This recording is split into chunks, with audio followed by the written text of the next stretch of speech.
Okay. In our last session, we have started the chapter of acceptance. The term acceptance is defined in Section 2B of Indian Contract Act. Simultaneously, the term promise is also defined in Section 2B of Indian Contract Act. We discuss when the person to whom the proposal is made signifies his assent thereto, the proposal is said to be accepted. When proposal is accepted, it becomes the promise. Then we discuss to create a valid acceptance. Number 1 point हमने क्या discuss किया था वहां पे for creation of a valid acceptance that acceptance कैसा होना चाहिए acceptance can be given by the person to whom the offer is made जिसको ऑफर किए उसी को क्या करना है एक्सेप्टेंस देना इसके लिए हमने एक फेमस जजमेंट भी डिस्कस किया था बाउल्टन वर्सेस जोन्स का then we started in our last session point number 2 and the point number 2 we started is that acceptance to be valid कैसा होना चाहिए बोलो वहां पे एक्सेप्टेंस टू बी वैलिड होना चाहिए एब्सोल्यूट और अनक्वालिफाइड एक्सेप्टेंस होना चाहिए वहां पे हाँ देखो क्या गया सेक्शन 7 में दिया है कि एब्सोल्यूट अनक्वालिफाइड अनकंडीशनल एक्सेप्टेंस देना जरूरी है तभी वो एक्सेप्टेंस क्या होगा वहां पे वैलिड एक्सेप्टेंस कंसिडर किया जाएगा फर्दर देखो आगे क्या गया देन हमने डिस्कस किया कि अगर हाँ एक्सेप्टेंस के लिए कोई मोड प्रिस्क्राइब है तो वो acceptance must be given in that mode only हाँ देन वी डिस्कस अगर कोई मोड प्रिस्क्राइब नहीं है तो acceptance must be given in some reasonable and usual mode हाँ then acceptance must be unqualified unconditional उसके लिए हमने केस लॉ डिस्कस किया नील वर्सेस मेरिट का जिसमें एम ने इनको ऑफर किया था घर खरीदने के लिए $280 में और वो एक्सेप्टेंस देता है कि मैं आपको पेमेंट $80 चेक से और बाकी बचे हुए $50 ईच मंथ था ऐसे करके इंस्टॉलमेंट में पे करूंगा तो वो एक्सेप्टेंस वैलिड एक्सेप्टेंस वहां पे नहीं है हाँ then union of India versus Behulal नाम का केस हमने क्या किया शुरू किया रीड करना देखो A offer to sell his house to be for ₹1 lakh A B को ऑफर करता है घर बेचने के लिए 1 लाख रुपए में B replied that I can pay 80,000 for that. B reply क्या करता है कि मैं घर तो खरीदने के लिए रेडी हूँ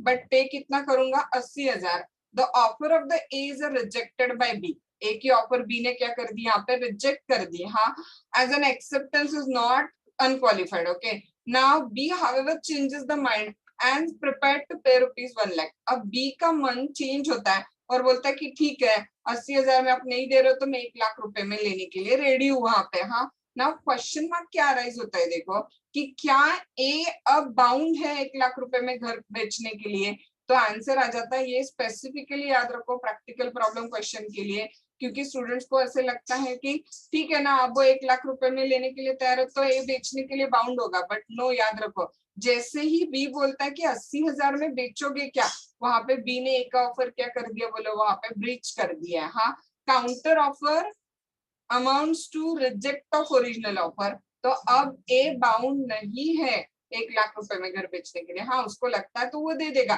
बट ए बाउंड है क्या वहां पे नहीं हाँ this is also treated as a counter offer and it is up to the A whether to accept it और नॉट अब ए को डिसाइड करना है कि उसको एक्सेप्ट करना है या नहीं करना है यूनियन ऑफ इंडिया वर्सेस बाहूलाल का केस वहां पे आ गया हाँ एग्जाम्पल अगला देखो क्या आ गया A inquires from the B, हाँ, will you purchase my car for ₹2 lakh? A B को inquire करता है कि आप मेरी कार 2 लाख रुपए में खरीदो क्या? If B replies, I shall purchase your car for ₹2 lakh, हाँ, if you buy my motorcycle for ₹50,000. B क्या रिप्लाई करता है कि okay, I'm ready to purchase your car for ₹2 lakh.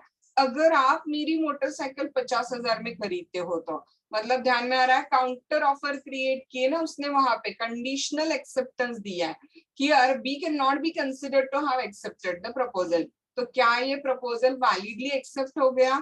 Of course answer क्या हो जाएगा बोलो no. If on the other hand B agrees to purchase the car from the A as per the proposal subject to availability of a valid RC book or a book for the car, then acceptance is in a place though the offer contain no mention of the RC book. हाँ लेकिन B अगर ऐसे बोलता है कि yes I am ready to purchase your car for ₹2 lakh subject to condition आप सारे documents दोगे आरसी बुक वगैरह सब कुछ अवेलेबल है तो ये एक्सेप्टेंस वैलिड है याद रखो क्योंकि ये कंडीशन कंडीशन नहीं है, ये नेचुरल चीज है। कोई भी गाड़ी खरीदेगा तो उसके डॉक्यूमेंट्स तो मांगेगा ही ना, इसको हम कंडीशन नहीं बोल सकते, ये नेचुरल चीज है, राइट। तो this acceptance is considered as a valid. लेकिन जब ये बोलता है कि I am ready to purchase your car subject to condition you will purchase my motorcycle, then that acceptance is considered as not a valid acceptance. This is because expecting a valid title to the car is not a condition. Title मतलब documents, ownership के सारे documents मांगना इसमें कुछ condition नहीं है, ये natural है। आप कोई प्रोडक्ट खरीदोगे, गाड़ी खरीदोगे, घर खरीदोगे तो आप कागजात तो मांगोगे ना। So therefore the acceptance is in this case is unconditional. Okay, so therefore in a way वापस आ जाओ कि to create a valid contract the acceptance must be absolute, unqualified, unconditional. Only in that case the valid contract can be created. Okay, now second point देखो, acceptance must be communicated. आप सबको याद है हमने डिस्कस किया था offer must be communicated. हाँ, अगर मेरे मन में है कि आपको मैं अपना वॉच बेचू और जस्ट मन में मैंने आपको बोला नहीं कि would you like to purchase my watch for ₹2000, हाँ, तो क्या वो ऑफर आप तक पहुंचेगी? क्या नहीं, राइट। हाँ, अपोजिट साइड में मैंने आपको बोला ओरली कि would you like to purchase my watch for ₹2000, हाँ, and you want to purchase it, okay, लेकिन आपने मुझे बोला ही नहीं, एक्सेप्टेंस आपने कम्युनिकेट ही नहीं किया, तो वो एक्सेप्टेंस वैलिड एक्सेप्टेंस होगा क्या? बोलो वापस आंसर क्या आ जाएगा? नहीं।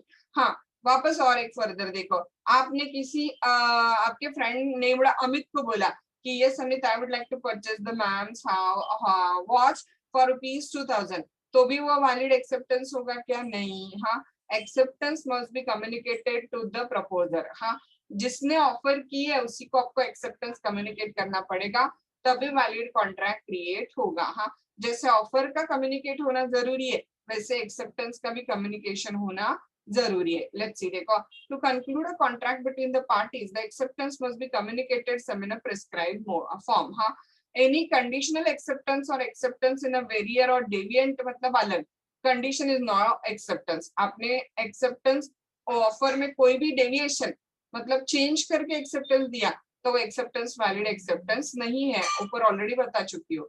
Such a conditional acceptance is a counter proposal and has to be accepted by the proposer.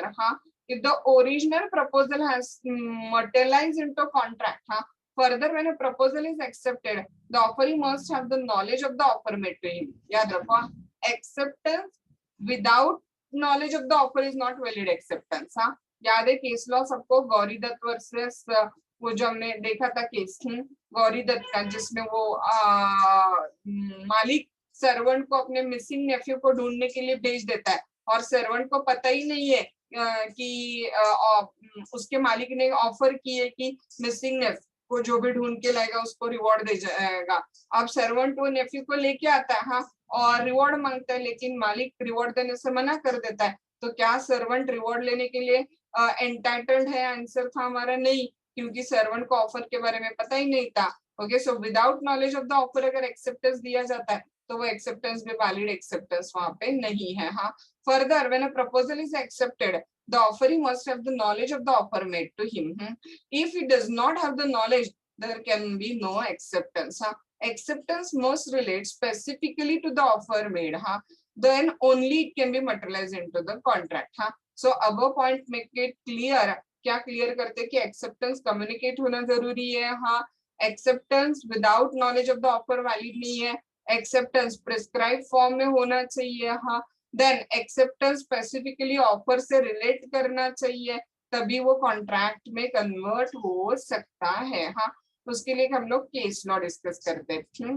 ब्रॉगडेन versus metropolitan railway company का केस है। हाँ, ब्रॉगडेन वर्सेस मेट्रोपॉलिटन रेलवे कंपनी का केस है। What happened in this particular case देखो, B supplier है, हाँ, and a draft agreement relating to the supply of the coal to the manager of the railway company, with Metropolitan Railway for his acceptance. भी एक supplier है, उसने draft agreement बनाया coal supply का, कोयले के सप्लाई का, और रेलवे कंपनी के मैनेजर को भेज दिया।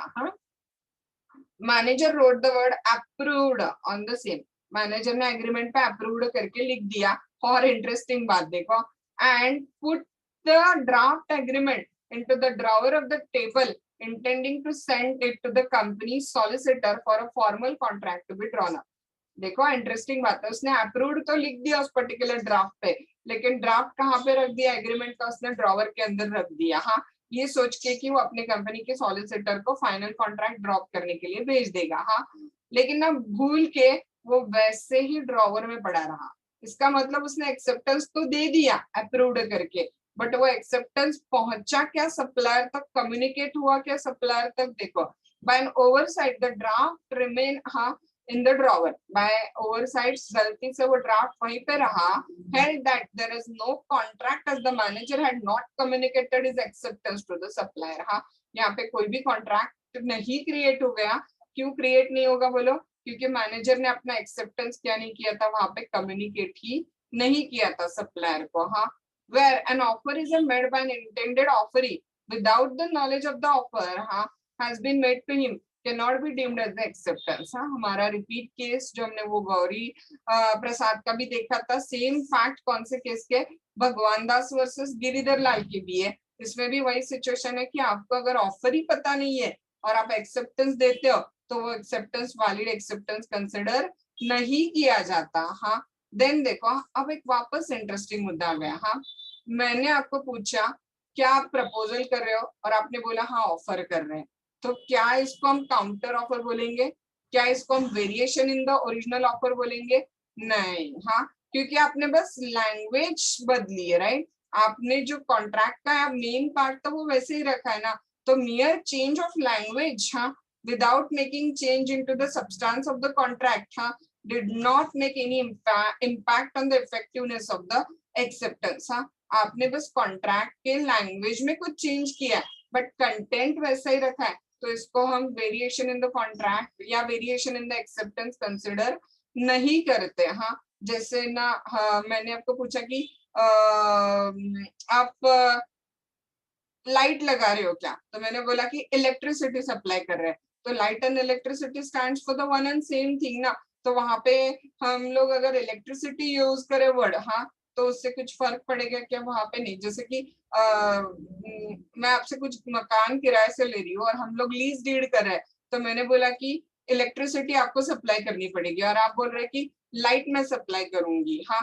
तो इससे कुछ फर्क पड़ेगा क्या? नहीं। Light and electricity stands for the one and same thing. Okay, so just आप लैंग्वेज में कुछ चेंज कर रहे हो लेकिन कॉन्ट्रैक्ट का मेन टर्म वैसे ही है, मेन कंटेंट वैसे ही है, सब्सटेंस वैसे ही है, तो इसको हम वेरिएशन इन द एक्सेप्टेंस नहीं बोलते। हाँ, सो हेवर्थ वर्सेस नाइट के केस में क्या हेड किया गया? देखो, मियर variation in the language not involving any difference in the substance would not make the acceptance ineffective. क्या आप ओनली लैंग्वेज में वेरिएशन कर रहे हो, कॉन्ट्रैक्ट का सब्सटेंस वैसे ही रख रहे हो, तो इससे कुछ कॉन्ट्रैक्ट में फर्क नहीं पड़ेगा। हाँ, A proposed B to marry him, A ने बी को प्रपोज किया कि वो उससे शादी करने के लिए रेडी है। हाँ, B informed his sister that she is ready to marry him. ध्यान में लो कैसे इंटरेस्टिंग है। A proposed B to marry him, A ने बी को प्रपोज किया कि बी के साथ ए शादी करना चाहता है। अब बी क्या करता है, ए की सिस्टर को बता रहा है कि B is ready to marry to A, लेकिन ए को कम्युनिकेट नहीं कर रहा है। ध्यान में आ रहा है, जिसने ऑफर की है उसको ही आपको एक्सेप्टेंस कम्युनिकेट करना है। हाँ, now B inform A sister that she is ready to marry him. Now but his sister didn't inform me about the acceptance of proposal. There is no contract. क्यों? देखो, as there is no acceptance. हाँ, there is no contract as acceptance was not communicated to the acceptance A को communicate ही नहीं हुआ, तो यहाँ पे कोई contract create नहीं होगा। आया ध्यान में सब कुछ? हाँ, now next point क्या बताता है? देखो, acceptance must be in a prescribed mode। हाँ, अब ये पॉइंट मैं आपको ऑलरेडी पूरा समझा चुकी, तो हम लोग रीड करते हैं। जस्ट मैं आपको बताती हूँ, 3 लाइन याद रखने। Main number 1, acceptance must B given in the prescribed mode if mode is the prescribed. If I inform you reply via email only, then you must reply via email only। हाँ, number 2, अगर mode prescribe नहीं है then acceptance must be given in a reasonable mode like a email, post, WhatsApp text, SMS हाँ etc।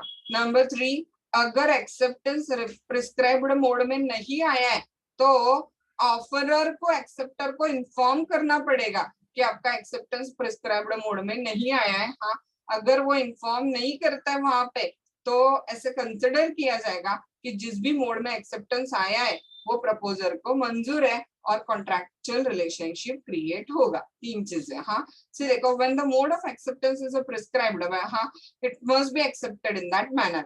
But यहाँ पे आपका मुद्दा आता है, if the proposer does not insist on the proposal being accepted in the manner prescribed after it has been accepted, otherwise, हाँ, otherwise mode से acceptance आया और प्रपोजर इन्फॉर्म नहीं करता है कि आपका एक्सेप्टेंस प्रिस्क्राइब मोड में नहीं आया है, हाँ, then the proposer is presumed to having consented to the acceptance. तो लॉ प्रिज्यूम करेगा कि व्हाट्सएप टेक्स्ट से आया ना और प्रपोजर ने कोई ऑब्जेक्शन नहीं लिया, तो इट विल बी प्रिज्यूम्ड कि एक्सेप्टेंस इज completed. Okay, देखो example, if the offerer prescribe the acceptance through the messenger and offeree send the acceptance by email, offerer बोलता है कि messenger से ही inform करो और offeree भेज देता है किससे, email के through acceptance देता है, there is no contract of the offer, हाँ, या there is no acceptance of the offer. If the offerer inform the offeree that the acceptance is not according to the mode prescribed, हाँ, but if the offerer fails to do so, offeror को inform करना है acceptor को कि आपका acceptance मुझे messenger के through नहीं आया, ईमेल के थ्रू आया है, और अगर वो ऑफरर ऑफरी को इन्फॉर्म नहीं करता है, then it will be presumed that the acceptance of offer will be valid, हाँ, और वहां पर वैलिड कॉन्ट्रैक्ट क्रिएट हो जाएगा। तो याद रखो, acceptance must be given in reasonable mode. If the mode of acceptance is a prescribed, then acceptance must be given in a prescribed mode.